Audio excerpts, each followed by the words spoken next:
Émilie Rochefort, alias Lily, fille d'un riche entrepreneur pétrolier, a tout de la princesse pourrie gâtée. Elle a tout mais elle n'a rien.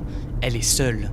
Ou presque. Son fidèle majordome Sébastien prend soin d'elle à tous les instants. Un peu de musique, ça pourrait détendre l'atmosphère. Lily est monégasque, elle est donc bien pétée de blé. Pour bien le comprendre, il suffit de regarder les loyers pratiqués dans sa région. Pour un 76 mètres carrés, nous sommes à 3200 € par mois.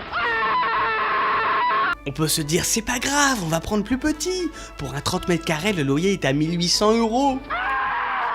C'est très simple, Monaco est la deuxième cité la plus chère au monde. Comme un peu plus de la moitié des monégasques, Lily parle français. Elle est doublée par Laura Blanc, qui a juste doublé des milliards de filles, que ce soit dans les jeux vidéo, les séries ou les films.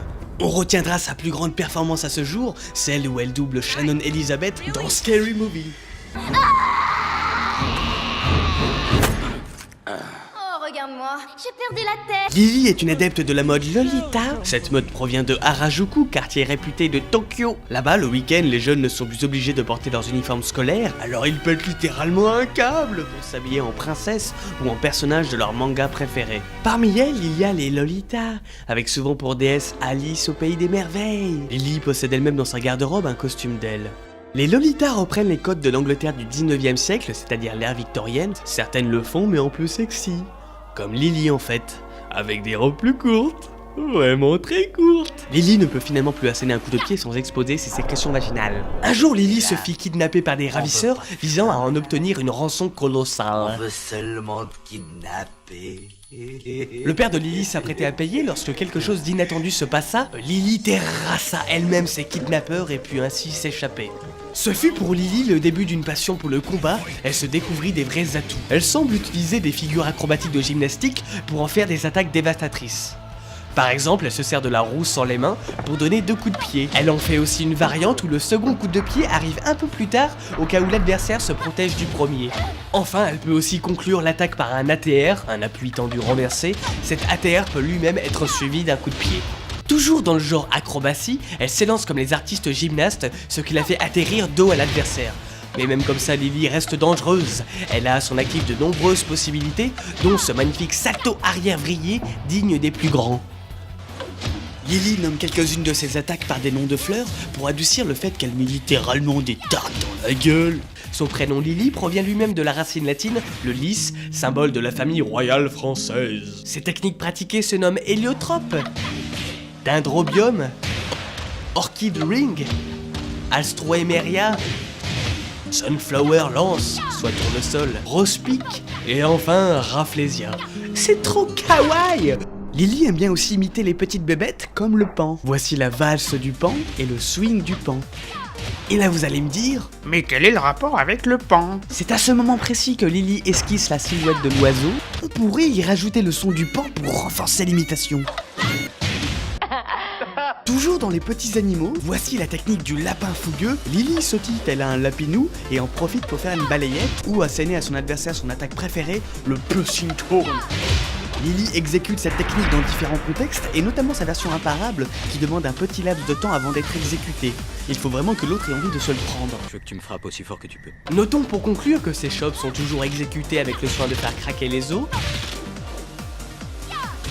que la technique Matterhorn Ascension envoie voler l'adversaire très très haut en référence au Matterhorn en français le Mont Cervin, un mont alpin à la frontière suisse, et que le Divine Step est une technique bien pratique lorsqu'un immonde bourrin vous fonce dessus.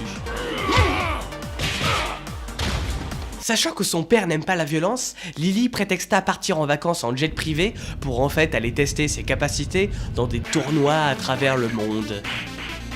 Elle y rencontre un jour un combattant ressemblant fortement à Forrest Lau, à qui elle vole l'invitation pour le King of Iron Fist Tournament 5.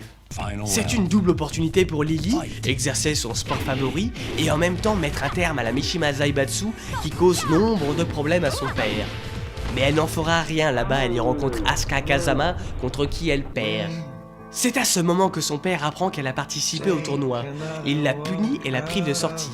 La frustration de Lily est grande, elle ne rêve que de revanche contre Asuka. C'est alors que la Mishima Zaibatsu prend possession de l'entreprise de son père pour y semer le désordre absolu. Monsieur Rochefort s'effondre accablé de stress. C'en est trop pour Lily. Elle s'inscrit au nouveau tournoi afin de récupérer l'entreprise de son père et par la même occasion pour revoir Asuka. Lily fait clairement une fixette sur elle. L'embêter, la harceler, la combattre, c'est sa manière à elle de lui montrer de l'affection. C'est typiquement la fille qui est incapable de montrer ses sentiments et qui donc à l'inverse d'être agréable avec la personne qu'elle estime, se montre insupportable. Asuka Kazama, il t'appelle la médiatrice, mais tu n'es rien d'autre qu'une petite enquiquineuse qui se mêle de tout. De l'aveu de Namco, ce comportement est directement tiré de Elisabeth Delma alias Sissi du dessin animé français Code Lyoko. Sissi est superficielle, prétentieuse, mais est aussi en grand manque d'affection. Elle cherche à séduire Ulrich, mais rien à faire, il ne l'aime pas. Du coup, elle met en place des stratagèmes pour changer la donne. Lily fait la même chose, mais pour Asuka. Les questions quant à sa sexualité ont vite fait d'émerger. De nombreuses fictions créées par les fans mettent en scène cette possible relation. On remarque également un indice. Lily a dans son panel de techniques l'attaque Garland Kick Combo. Garland nous rappelle instantanément Judy Garland qui interpréta Lily Mars vedette en 1943. Oh, Judy Garland était une icône de la cause gay. D'ailleurs, son interprétation de Somewhere Over the Rainbow fut une influence majeure à la création du drapeau arc-en-ciel.